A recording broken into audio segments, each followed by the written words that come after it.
Hello everybody and welcome to the first video in our series of videos on the plantations. As always, we begin with our learning outcomes, so by the end of this presentation you guys should know what has happened in Irish history prior to the plantations taking place. Second, you guys should know the three groups that were in Ireland prior to the plantations. And finally, you guys should know two things about each of those groups. In this series of videos, we will be looking at how the British tried to bring Ireland under greater control in the 16th and 17th centuries through a colonisation technique known as the plantation. Today we're going to be looking at the three main groups in Ireland prior to these plantations. They are the Gaelic Irish, the Gaelicised Anglo-Normans, and the Old English. It is important, however, to familiarise ourselves with what was going on in Ireland and Britain before the plantations began. So the last time we studied Irish history in depth was in the early Christian Irish era, in which Christian missionaries like St. Patrick brought Christianity to the Celtic or Gaelic Irish who lived there in the 5th century.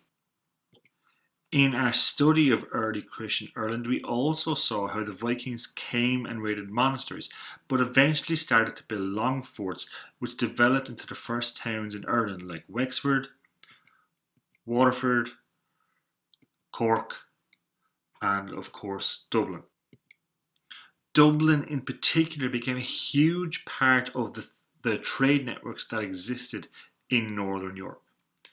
In our study of the Middle Ages, we saw how Welsh and English knights known as the Normans became invited into Ireland by Dermot MacMurrough in 1169. He went and he got permission from the King of England to help Dermot win back his kingdom. The Normans conquered large parts of Ireland, bringing their strong stone castles to the country, which the King of England then claimed was his as the Normans were his subjects. The Normans were particularly successful in conquering lands in the east and south of the country. However, the kings of England had difficulty in not only controlling the Gaelic Irish, but also the Normans who had settled in Ireland. They constantly rebelled against and ignored the King of England's orders. The descendants of these first Norman invaders, though proud the English, had completely adopted the Gaelic way of life over the centuries and were almost indistinguishable from the Gaelic Irish. The English kings sent over armies to try to bring Ireland under control, and in 1366 the Statutes of Kilkenny were passed, which were laws passed which punished Englishmen in Ireland for adopting the customs and traditions and fashions of the Gaelic Irish. However, as soon as the English would turn their attention away from Ireland, the Gaelic Irish and Normans would renege on promises to behave as the king wanted and went back to doing what they wanted. There was one area in Ireland which stayed loyal to the English crown. This area was known as the Pale. This was mainly controlled by English merchants who followed English laws and customs. It stretched roughly from Dundalk to Dalkey and outwards towards Naas. So just to summarise, these are the three major groups that lived in Ireland: the Gaelic Irish, the Anglo-Normans who became Gaelicised or adopted the Irish language and culture, and the Old English who primarily were confined to the Pale.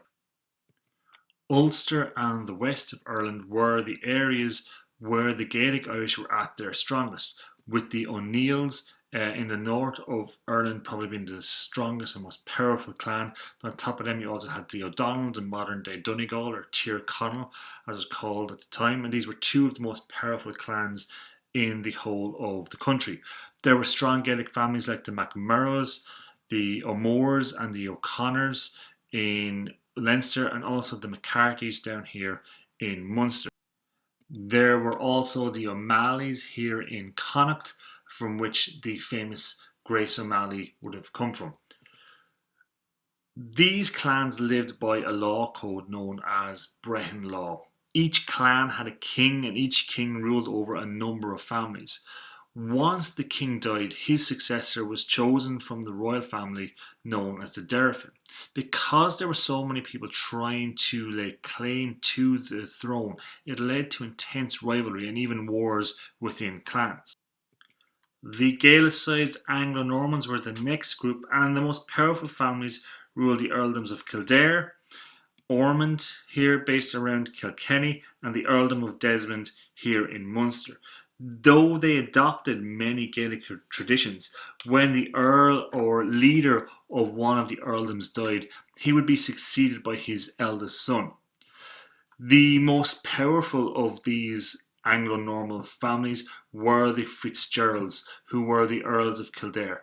They were so powerful that even though they weren't trusted by the English, they were regularly asked to serve as the Lord Deputy of Ireland, or the English King's representative in Ireland, because they were so powerful. The final group that we will be looking at again is the Old English, who primarily live in this area here in the Pale, but also in some port cities like Waterford. They again followed English laws and customs. They didn't trust the Irish or the Anglo-Normans who had become Gaelicized, and they also held most of the administrative and legal positions in Ireland, even though they didn't have an awful lot of power. And it is with this mix of people that the Tudor king, Henry VIII, will attempt to figure out a way to make the Irish bend to his will in our next video. So that brings us to the end of our presentation. So by now you guys should know what has happened in Irish history prior to the plantation. You guys should know the three groups that were in Ireland prior to the plantation. And finally, you guys should know two things about each of those groups. Thanks for watching, and hope you guys got something good from this video.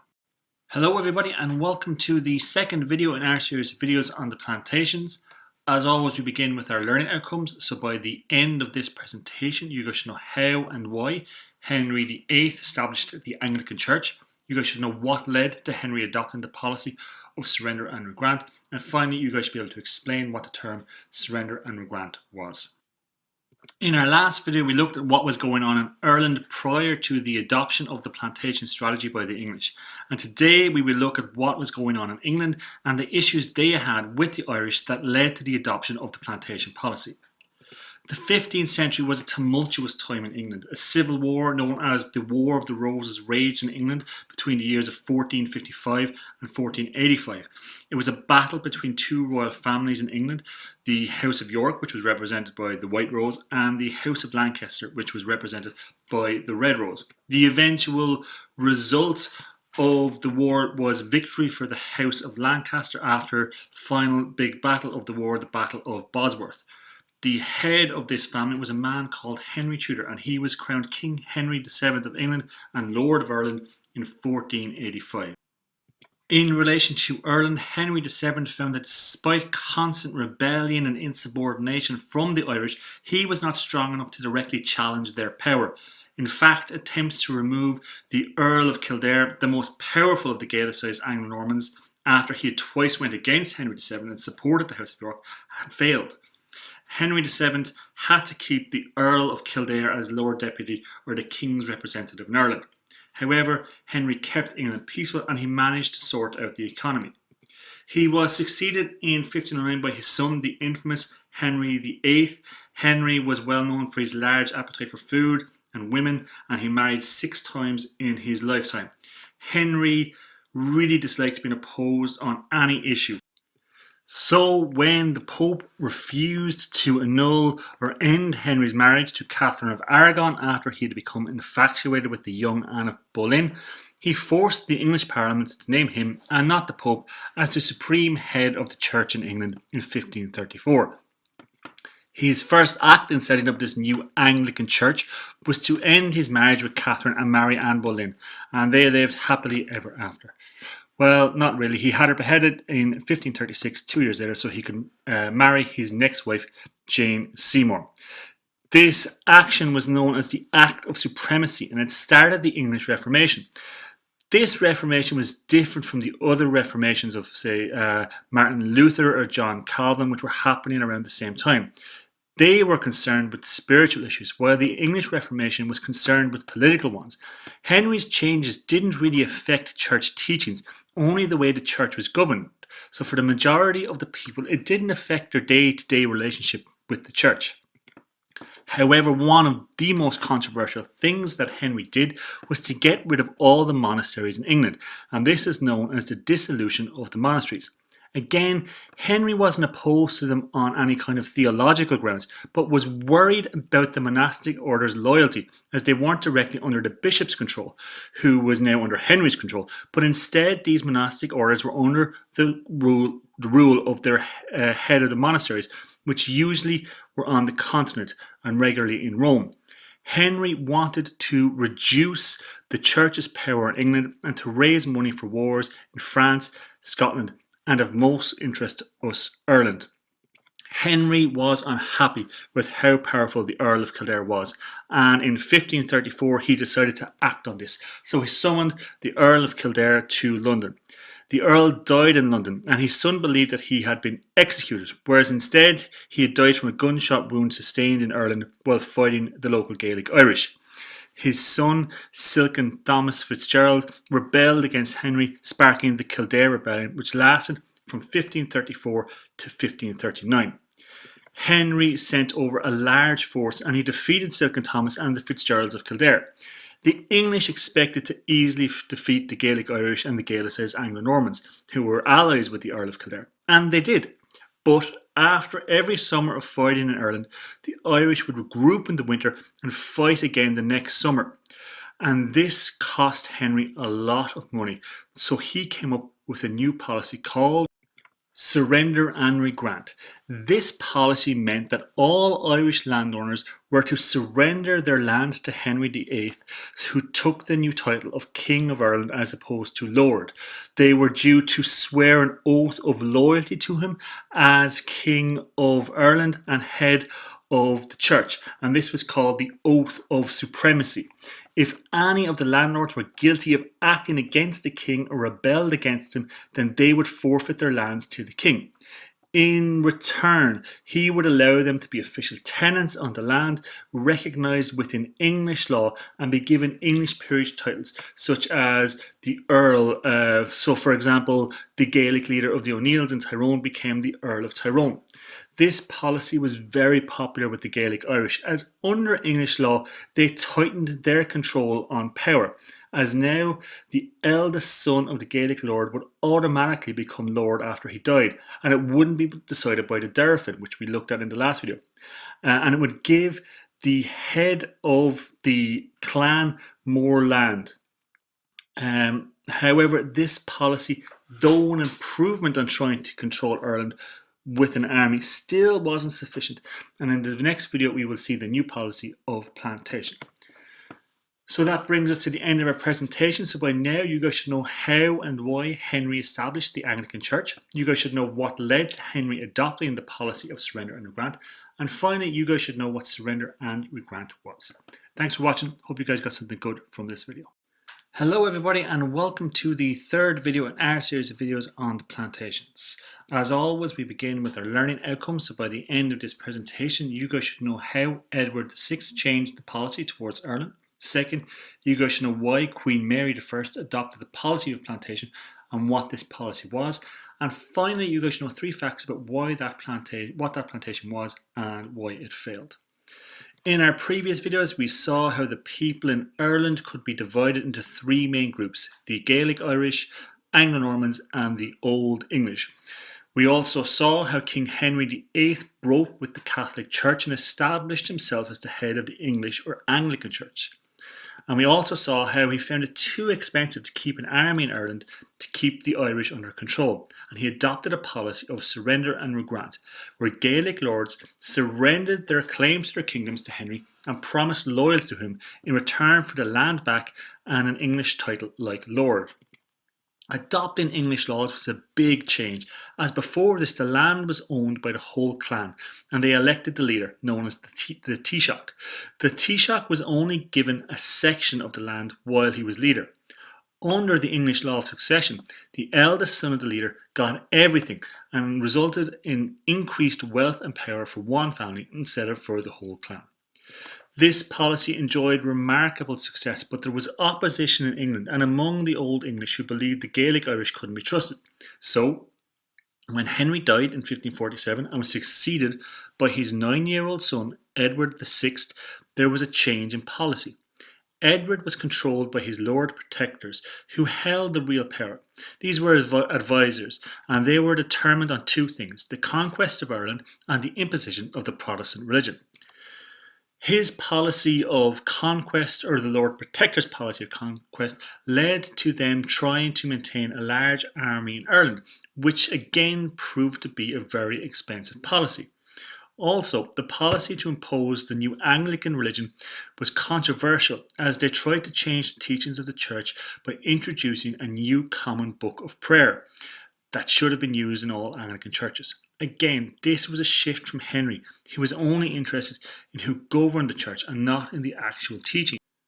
The premature death of Edward in 1553 at the age of 15 was met with a lot of happiness in Ireland.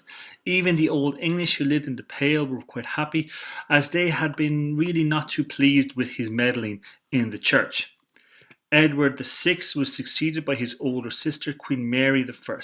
Mary was a Catholic, a devout Catholic, and wanted to reverse the Protestant Reformation. She aggressively tried to stomp out Protestantism in England and executed some of those who refused to reinstate or re-establish the Catholic Church, earning her the nickname of Bloody Mary. However, she did give her full support to those who thought that tough military actions were the only thing that the Gaelic Irish understood. She did want to reduce the size of the army, and she decided on a policy in Ireland known as Plantation. The plan was to evict any rebellious Gaelic Irish and confiscate their lands. But then, instead of giving it to other Gaelic Irish or Anglo-Normans, Mary wanted to find loyal Englishmen that could be planted on the land. She launched repeated campaigns west of the Pale to extend its frontiers. She confiscated the counties of Laois, which she renamed Queen's County, and Offaly, which she renamed King's County, after her husband, King Philip II of Spain. He, of course, was the son of the Holy Roman Emperor Charles V, who we met in our study of the Reformation. The Laois and Offaly Plantation of 1556 was the first plantation in Ireland.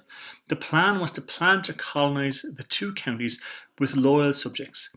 She turned two fortresses at the modern-day towns of Portlaoise and Dangan into county towns called Maryborough and Philipstown. The two counties were then divided into three, with the Gaelic Irish who pledged loyalty to the Queen and promised to live in English style, given the land furthest away from the Pale. The other 2/3 were leased to loyal Englishmen or men from the Pale. However, the families that had been dispossessed, the O'Connors, the O'Dempseys, and particularly the O'Moores, continued to attack the settlers and the Pale itself, and these warriors who were attacking were known as woodkerns. Time after time, they were driven back to the mountains and bogs, only to re-emerge and attack the settlers, burn their crops and farms, and drive off their animals. The plantation, which was supposed to extend English rule and cost less than having an army, there turned out to be a very expensive venture. The cost of protecting the settlers proved massive due to the constant raids, and it did not pacify the Irish at all. The plantation was a failure by all accounts. However, the English were to learn from this venture, and in the next video we will look at the plantation of Munster.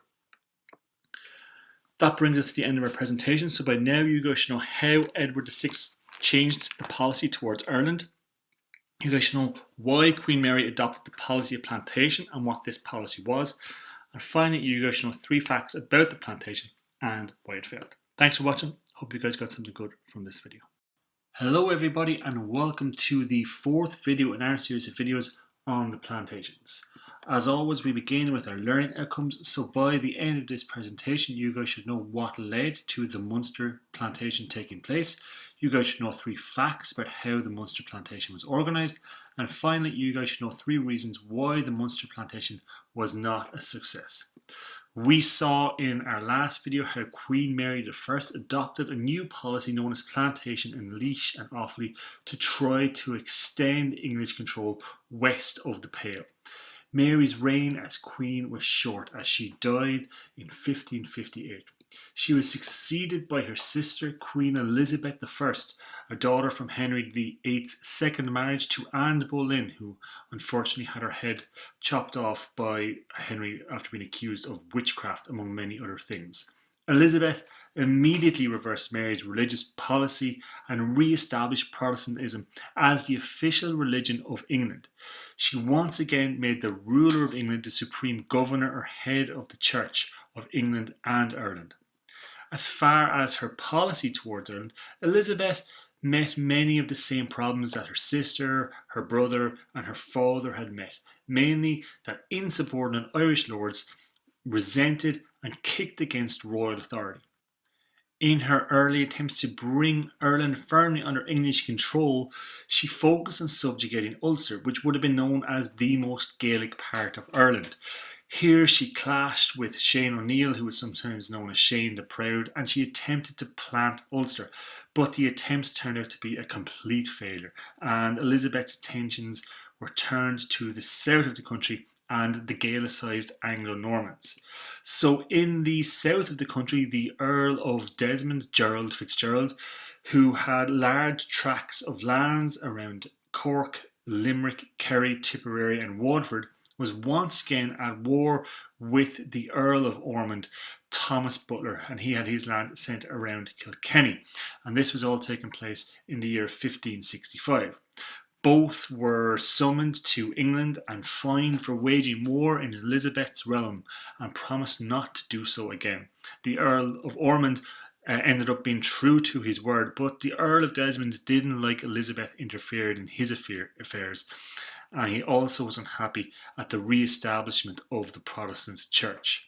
His consistent insubordination led to his arrest in 1567. In protest, his family launched a rebellion led by James Fitzmaurice Fitzgerald against the Queen, and they attacked Kilkenny, which would have been where Ormond's power was centred. This rebellion is known as the Geraldine Rebellion or the Desmond Rebellion. However, the Fitzgeralds were crushed within a few weeks, with the English forces taking 23 of Desmond's castles and slaughtering everyone inside of them. The rebellion lingered on for a few years, but was eventually ended in 1573. It was in 1573 also that the Earl of Desmond himself, Gerald Fitzgerald, was released from the imprisonment, but again he remained completely defiant. The Fitzgeralds of Desmond sent representatives to Europe to try to find help to fight the Protestant Queen of England.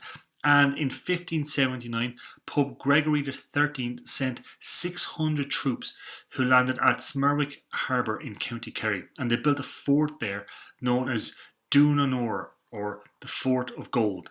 The Pope wanted to ensure that Ireland remained Catholic. The rest of Munster rose in rebellion upon the arrival of these troops.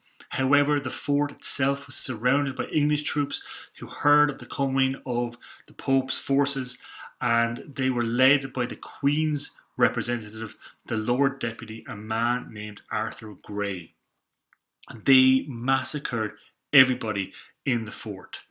Soon the Earl of Desmond and the leading Fitzgeralds were tracked down and killed, with the Earl's severed head being sent to the Queen.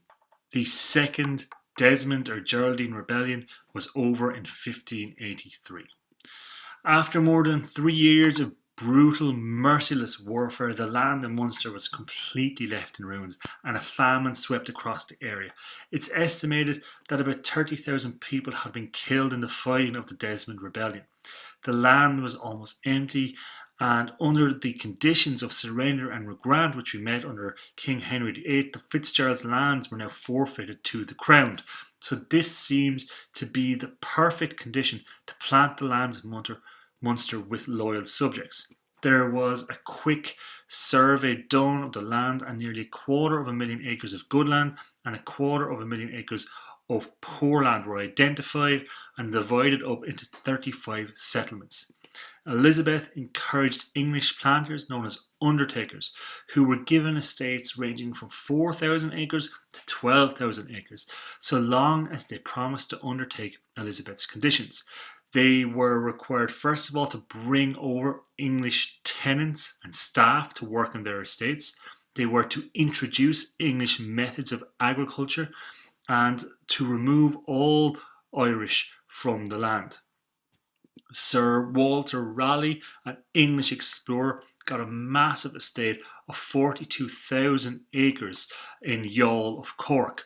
He was one of many men known as adventurers who were given these gigantic estates in Munster.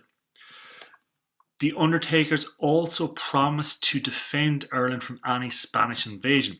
In 1588, King Philip II of Spain, the husband of Queen Elizabeth's dead sister Mary, launched a massive Spanish fleet of 130 ships to invade England. This fleet of ships is known to history as the Spanish Armada, and Philip II aimed to overthrow Queen Elizabeth and her Protestant church and to stop England from interfering in Spanish territory, including piracy in the New World. However, many of the ships were wrecked off the coast of Ireland and Scotland, with the invasion being a total failure. Some of the Spanish soldiers ended up shipwrecked in Ireland, and they recorded their adventures in trying to get back home, which is a valuable source for us of information of what life was like in Ireland at the time. While the Munster plantation was more successful than the Laois and Offaly plantation, it was still not particularly successful. There were new towns like Bandon and Killarney which were founded, but the plantation itself was not a massive success. The reason for this was that the country in Munster was desolate. It was destroyed and it required a lot of labour to make it profitable. Only 4,000 English settlers arrived after the plantation had happened, and they had expected at least 20,000. So the settlers had to rent out the land to the Gaelic Irish, completely undermining the undertaking that they took to remove the Gaelic Irish from the land. The second reason was many of the undertakers left and returned to England, and these were known as absentee landlords, as they were absent from the land. And the final reason was the estates were also too big for the undertakers to defend, so they were vulnerable to attacks from the Gaelic Irish who were trying to reclaim their land.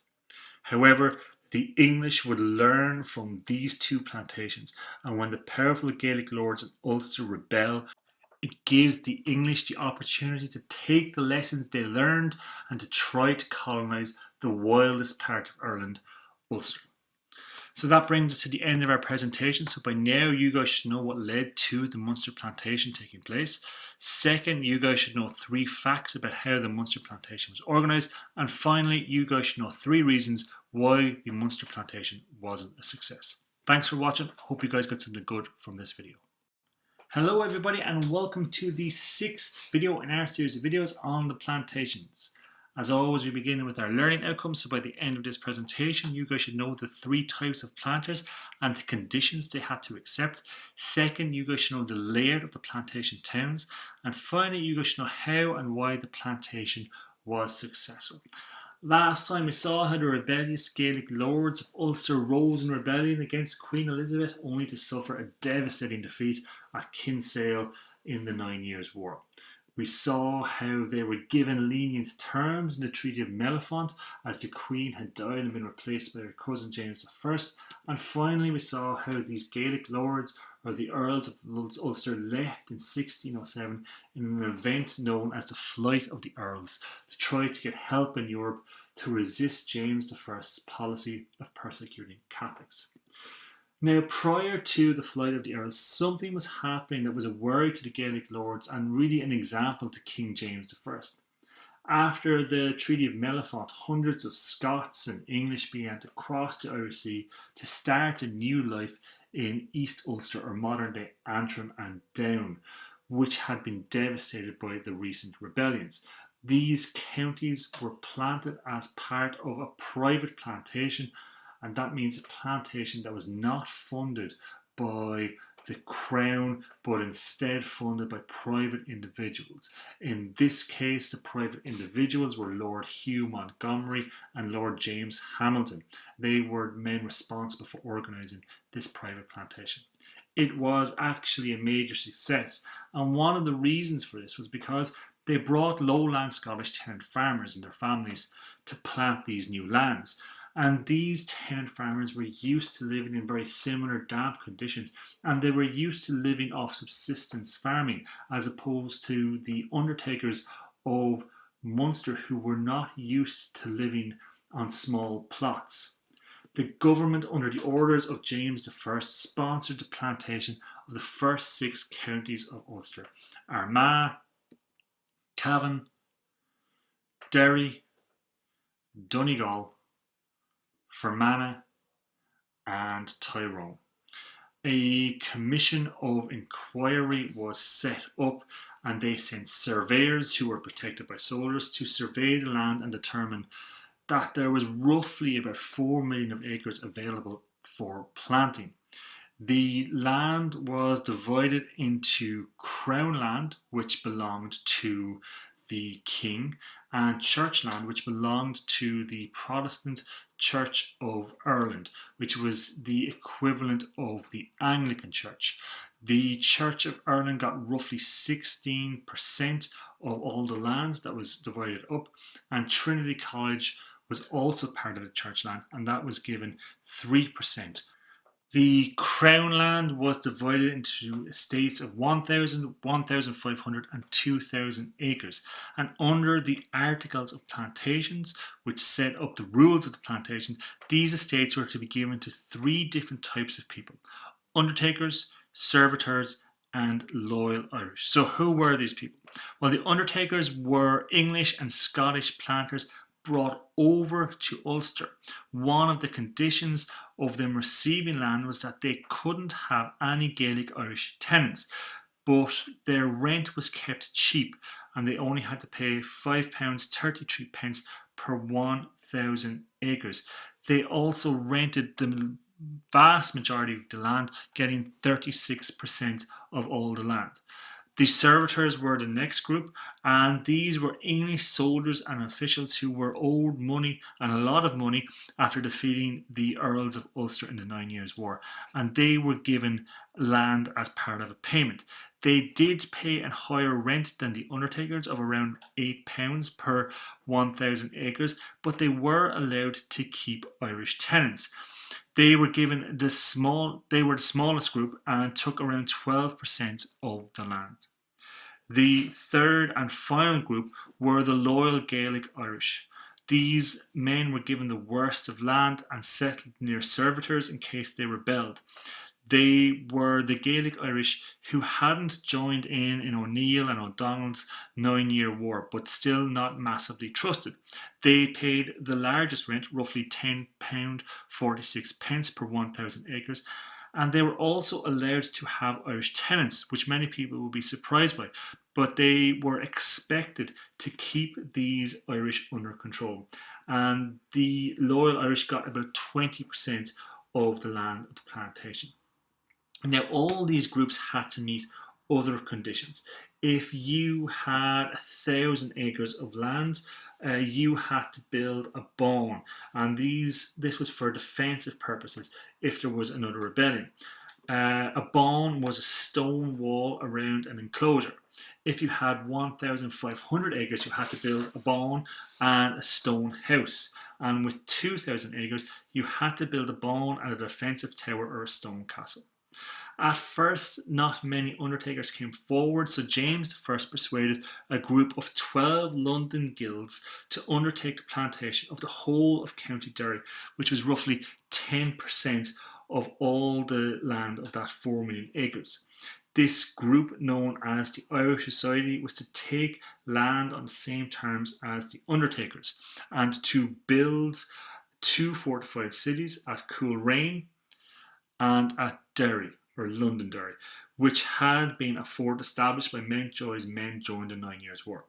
The town of Derry, or Londonderry, was the last walled town to be built in Western Europe. Over 20 new towns were planned and built with stone walls around them. They were generally laid out with wide, straight streets with a central square or diamond where the courthouse or church would have been built and where markets were also held. These towns became centres for trade and administration like courts and jails. Over the years, many of the Gaelic Irish came to live outside the walls of these towns, and these suburbs were usually called Irishtown. Now, some Gaelic Irish refused to become tenants on these new plantations, and they took to the mountains and woods to become known as Tories or outlaws, who would attack new planters. However, the plantation turned out to be massively successful. First of all, it increased the influence of the English customs and laws, as well as language and farming methods. It spread the Protestant religion, both Presbyterian religion and the Anglican religion, and also it helped to ensure a loyal population. The results of the plantation were significant. So unlike the Munster plantation, the Undertakers actually stuck around, and by 1640 there were roughly 40,000 Scottish and English settlers in Ulster, and this dramatically changed the landscape of what had up until now been the stronghold of the Gaelic Irish. However, this was not to be the last chapter in the story of the English colonisation of Ireland, as there was another particularly bloody chapter left when Oliver Cromwell came to Ireland in 1649. So that brings us to the end of our presentation. So by now you guys should know the three main types of planters and the conditions they had to accept. You guys should know the layout of the plantation towns. And finally, you guys should know how and why the plantation was successful. Thanks for watching. Hope you guys got something good from this video. Hello everybody, and welcome to the 7th video in our series of videos on the plantations in Ireland. As always, we begin with our learning outcomes. So by the end of this presentation, you guys should know what Charles I's changes in policies were that caused such controversy in Ireland. Second, you guys should know what caused the 1641 rebellion and some facts about that rebellion. And finally, you guys should know what happened in England that led to Oliver Cromwell eventually coming to Ireland. As we saw in the last video, the English had learned their lessons from previous plantations and carried out a successful plantation in Ulster. The king who ordered that plantation, James I, died in 1625, and he was replaced by his son, King Charles I. Now, Charles admired the power of the King of France and the Holy Roman Emperor, and he wanted to rule without having to ask Parliament for permission to do things. To do this, he needed to extend his personal control, and he needed to extend it over both the government and the church. In 1632, he appointed a very close friend and ally, Sir Thomas Wentworth, as the Lord Deputy in Ireland to ensure that Charles had supreme power over the government and church in Ireland. Remember, the Lord Deputy is the King's representative in the country.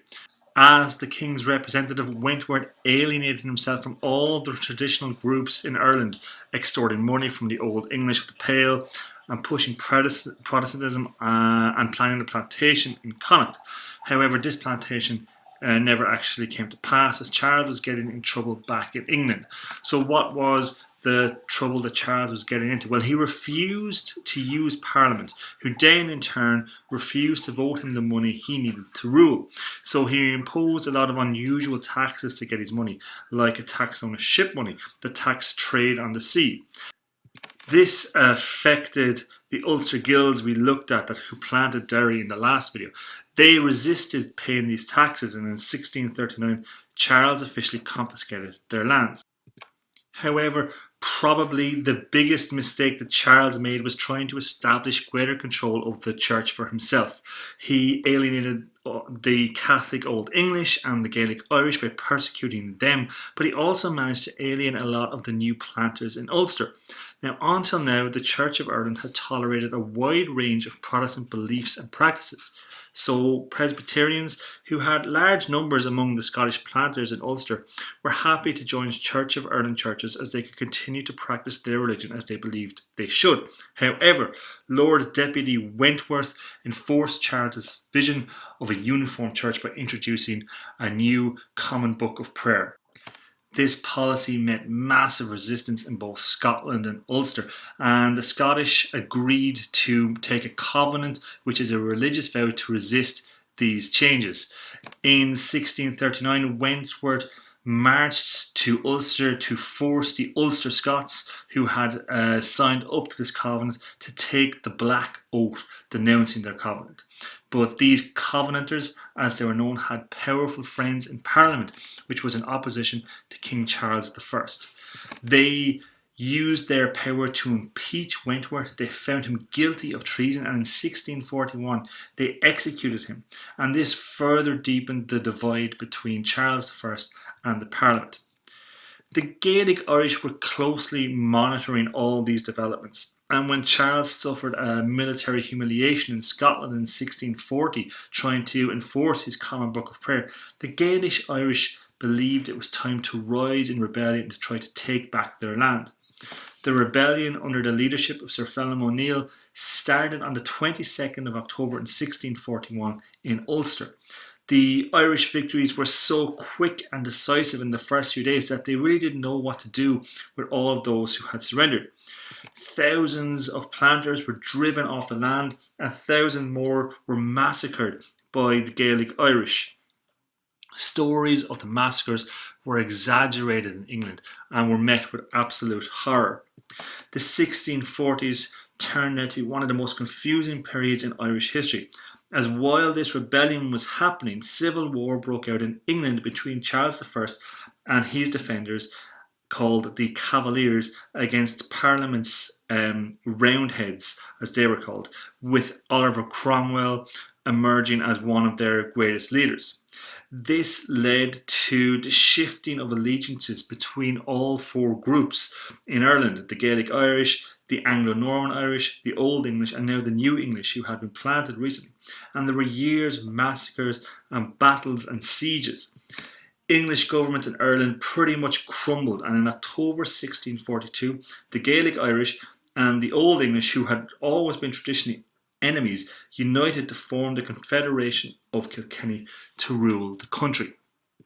Massive battles at Dungan's Hill in Meath and Knocknanoose Hill in County Cork led to 3,000 and 4,000 men being killed respectively in those battles. By 1648, Charles I's cause was lost, as he was unable to get the better of Sir Thomas Fairfax, Oliver Cromwell, and their new model army. He was recaptured and executed by Parliament on the 30th of January 1649. England set up a new government ruled by the winners of the Civil War, and this new government was known as the Commonwealth.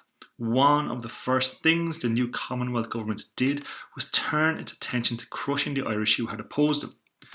Oliver Cromwell, the leading general of the Civil War, was named Lord Lieutenant or Lord Deputy in 1649, and he was given £100,000 and 12,000 battle-hardened soldiers from the new model army that had just won the English Civil War.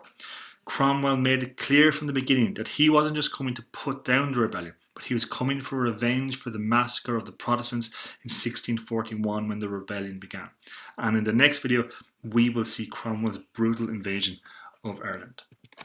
That brings us to the end of our presentation. So by now you guys should know what Charles's changes in policy were that caused such controversy in Ireland. You guys should know what caused the 1641 rebellion and some facts about it.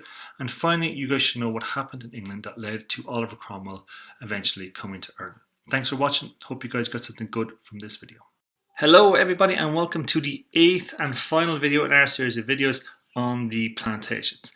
As always, we begin with our learning outcomes, so you guys should know how Cromwell ended the war in Ireland. You guys should also know the condition of Ireland after the war and the conditions of the plantation that Cromwell introduced.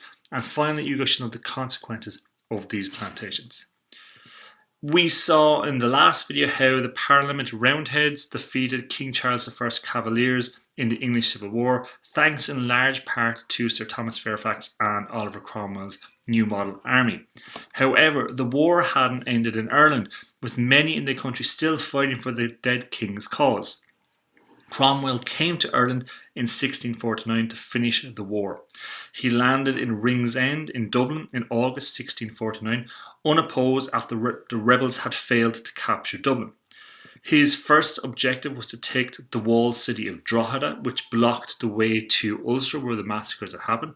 It was defended by about 3,000 soldiers, and Cromwell attacked it with 8,000 of his well-drilled soldiers and heavy artillery. He breached the walls and eventually defeated the rebels. Once the rebels were defeated, Cromwell ordered that all the survivors of the rebel army who were caught inside the walls of the town were to be slaughtered due to their refusal to surrender.